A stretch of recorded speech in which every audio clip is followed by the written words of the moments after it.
Hello student, कैसे हैं आप सभी।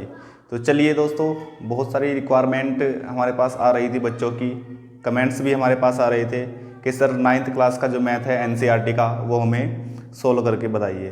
तो आज और 9th का जो पूरा एनसीईआरटी है वो हम सोल्व करेंगे। तो सबसे पहला जो हमारा चैप्टर है वो है संख्या पद्धति। और बच्चों, आप सभी को पता है कि जब भी हम किसी चैप्टर को स्टार्ट करते हैं, स्टार्ट करने से पहले उसका जो परिचय है, इंट्रोडक्शन है, वो हमें पता होना चाहिए। उसके बेसिक्स हमें पता होना चाहिए कि इसमें क्या क्या चीज़ें आती हैं। तो सबसे पहले हम इस चैप्टर की स्टार्टिंग करेंगे और इस चैप्टर के हम परिचय को पढ़ेंगे। तो परिचय में कुछ मेन टॉपिक्स होते हैं जो हमें पढ़ने होते हैं, जो कि एक्सरसाइज में नहीं बताया होता, उसको हमें खुद से कवर करना होता है।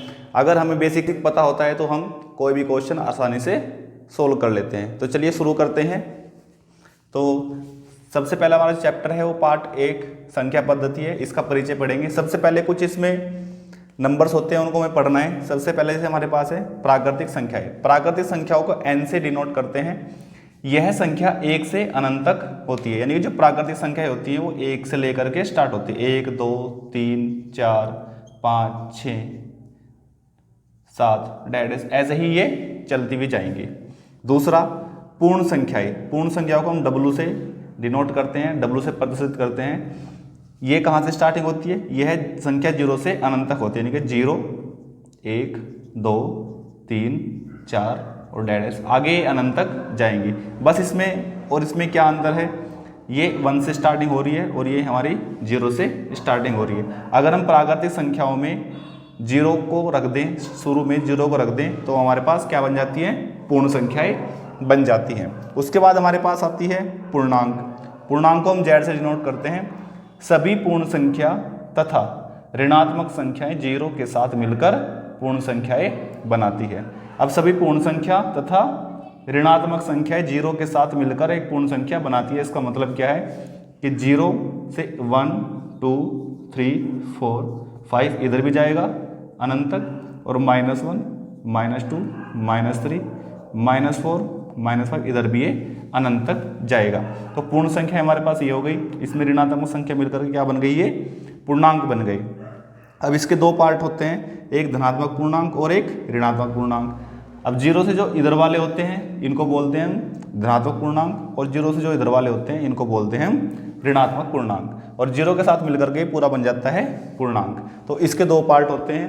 और आगे चलिए अब आगे बात कर लेते हैं संख्याओं के प्रकार के बारे में। तो संख्याओं के प्रकार हैं अभाज्य संख्या, भाज्य संख्या, परिमेय संख्या, अपरिमेय संख्या और वास्तविक संख्या। तो अभाज्य संख्या क्या होती है? एक से बड़ी वे प्राकृतिक संख्या जो एक या स्वयं के अलावा किसी और से विभाजित न हो। जैसे कि हम यहाँ पे एग्जाम्पल लेते हैं 2 5 7। ये हमारे पास ऐसी संख्याएं हैं जो या तो 1 से डिवाइड होंगी या फिर खुद से डिवाइड होंगी। जैसे 5 है, 5 1 से डिवाइड हो सकता है या फिर अपने आप से डिवाइड यानी कि भाग हो सकता है। ठीक है, ऐसी संख्याएं अगर हमारे पास आ जाए तो उनको बोलते हैं अभाज्य संख्याएं। अब भाज्य संख्या क्या होती है?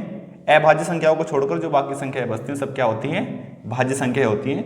जैसे हम ले लेते हैं 4 6 10, ऐसी बहुत सारी संख्या ले सकते हैं। जैसे हमारे पास 4 है, ये 1 से भी डिवाइड हो जाता है, 2 से भी हो जाता है और अपने आप से भी डिवाइड हो जाता है, भाग हो जाता है।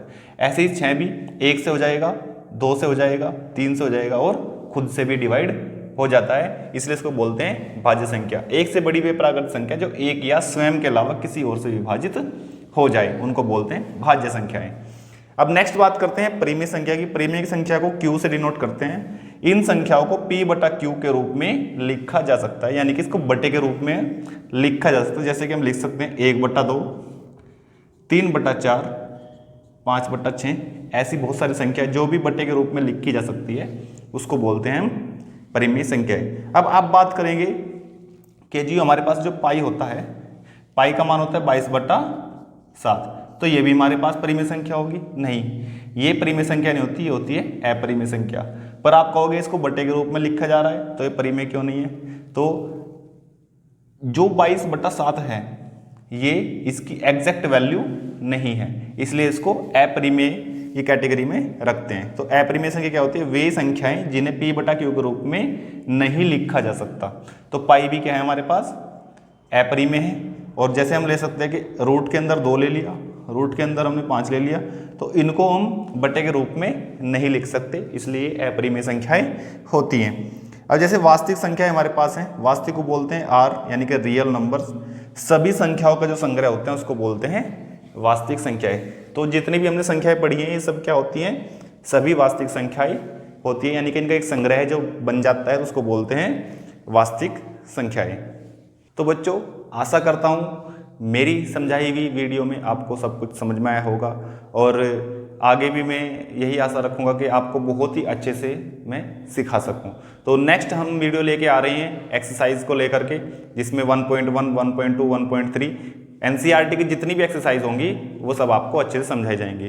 तो नेक्स्ट वीडियो को देखने के लिए हमारे चैनल को सब्सक्राइब करें और बेल आइकन को जरूर दबाएं, ताकि आपको हमारी वीडियो सबसे पहले मिल सके। आपको मैथ में बहुत ही अच्छे तरीके से हर चीज़ को सिखाया जाएगा, तो वीडियो को पूरा देखें और अच्छे से समझें। जो भी आपको बताया जाएगा उसको अच्छे से समझना है, नोट करना है, और आप देखेंगे कि आपको बहुत अच्छा ही मैथ समझ में आना स्टार्ट हो जाएगा। तो मिलते हैं नेक्स्ट वीडियो में, तब तक के लिए धन्यवाद।